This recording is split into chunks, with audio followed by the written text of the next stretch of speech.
no one's good at everything. I mean, that's just not the way life works. What you know is very limited, and what you don't know is limitless. The man who led us to 6 Super Bowls. Those who stay will be champions. War number 12, the greatest of all time, right here in Tom Brady. If I want to be the best, I got to beat the best. Man, if I want to be good, I gotta wake up in the morning and I gotta do the extra work.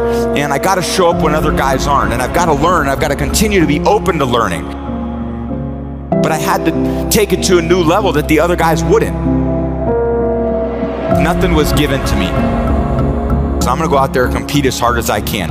And I'm gonna treat practice like a game. And I'm gonna gain the respect of my teammates every day through my work ethic. I'm gonna work hard in the weight room. I'm gonna work hard in the film room. I'm gonna work hard to be a good student. Whatever they ask me to do, that's what I'm gonna do, to the best of my ability. I never once in my life ever said I wanted to be the best of all time. I'm just a story like everybody else.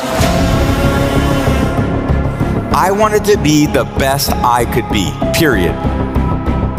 And I said, be proud of the man in the glass. Be proud of that man that wakes up every day and does the best he could do with his priorities. So we're all talented at certain things, but we can really continue to improve our weaknesses if we're humble enough to identify them, and we can build on our strengths. Focus on what you can control. Focus on what you're getting, not what anyone else is getting. Whenever you get an opportunity, you take advantage of it. You treat it like it's the Super Bowl. You treat it like it's game day. Go out there and treat practice like no one else does. And you have an opportunity every day to surround yourself with people to help you grow. You know, I always said we play for the name on the front of our jersey, was the Patriots or the Bucks, and I play for the name on the back of the jersey, which was my family and the people that encouraged me. I was so blessed to have this discipline over a really long period of time. It was a lot of tough competition.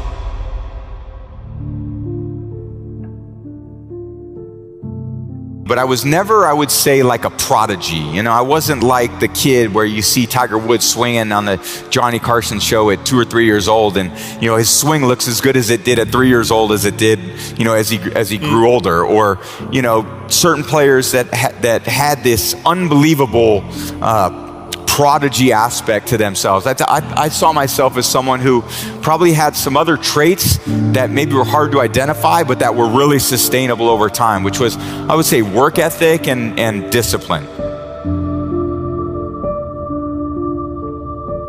There was this discipline that I had that even as 13, 14, 15 years old, where all these other boys were, I went to an all-boy school in the Bay Area, and I remember showing up my first day as freshman year. I didn't have much, you know, hair under my arms or anything like that. I was like, and these other kids came in shaven. I'm like, what the hell is this? I didn't know how to put the pads on in my pants when I tried out for freshman football. I mean, I had never played until that point except in the street. So these kids came out there, they had, you know, helmets and shoulder pads that they had worn for 4 years. I went on the field and I was like, I'm gonna get killed out here, you know? And my freshman year, I didn't even play. I was the backup quarterback on a team that went 0-8. I couldn't get on the field, and we never won a game anyway. I mean, it's one thing to be the starting quarterback and to lose. If they don't even think you're good enough to be a starting quarterback on a team that's 0-8, you must really suck. So naturally, I was like, oh, cool, I'll continue to, you know, work on my skill. A lot of it was even going into my second year in high school, there were workouts in the morning at 6 a.m. before school. And I was like, okay, I can get up at 6 a.m. and I can go do these rope drills where you'd run through the ropes. You see a lot of people do that. There were these hills that we would run up. And there was probably less than 10 people there, but I was probably one of the 3 that were there almost every single day to try to continue to push myself to grow in these maybe physical areas that I was really behind a lot of the other people at. And I went in there, competed really hard my 3rd year, and I lost the starting job to Brian Greasy. So I go into my 4th year and I was like, now's my time. I worked hard to compete my first 3 years. Going into my 4th year, I got a great opportunity to play. and they recruited a kid named Drew Henson, and I was like, the competition is relentless. At first I was looking at the guys ahead of me, now I gotta be looking down at the guys behind me too. And going into my 4th year, my teammates named me team captain, and I won the starting job. We had a good year. We finished 10-3, beat everyone out, and then I showed up and Coach Carr says, well, you're gonna compete with Drew Henson to be the starter going into your 5th year. And I was like, you gotta be kidding me. You want me to compete? That's what we're gonna do.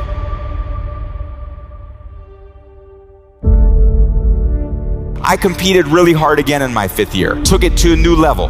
Thought about my conditioning, my strength. Thought about how I was making my decisions off the field. I was starting to play really good. And I thought, I'm gonna have a chance. Coach Carr called me in and he said, well, Tom, this is what we're gonna do. You're gonna start.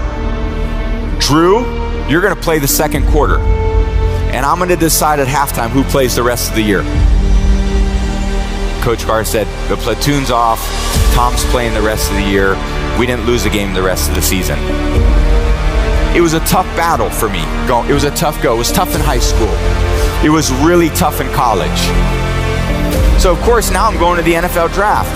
And I'm like, all these pro coaches must have seen how good I was. Man, I'm gonna be a 2nd round pick. Round 1, 2, and here we go. 6th round, pick 199. And I was like, all right, I'm gonna make all those other teams pay. Like I said, I wasn't the prodigy. I learned about work ethic.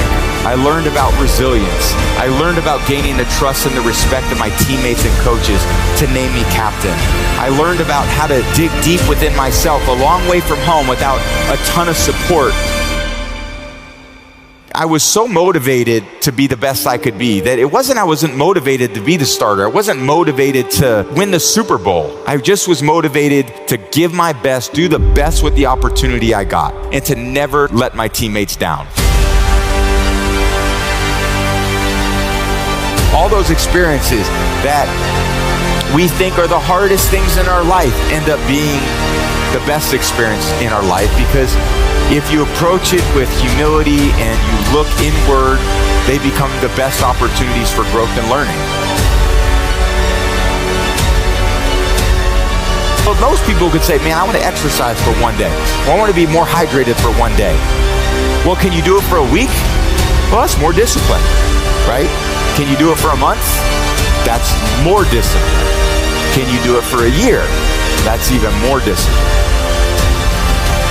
How disciplined are you to maintain that routine over a period of time? And I think that will determine your level of success. Fame didn't motivate me. I didn't give a about any of it. I always took less money because I wanted a good team around me. I didn't care about going to all these different places and doing those things. I just wanted to be my best. I wanted to go out there, and the team believed in me. I didn't want to let them down. If I want to be the best, I got to beat the best.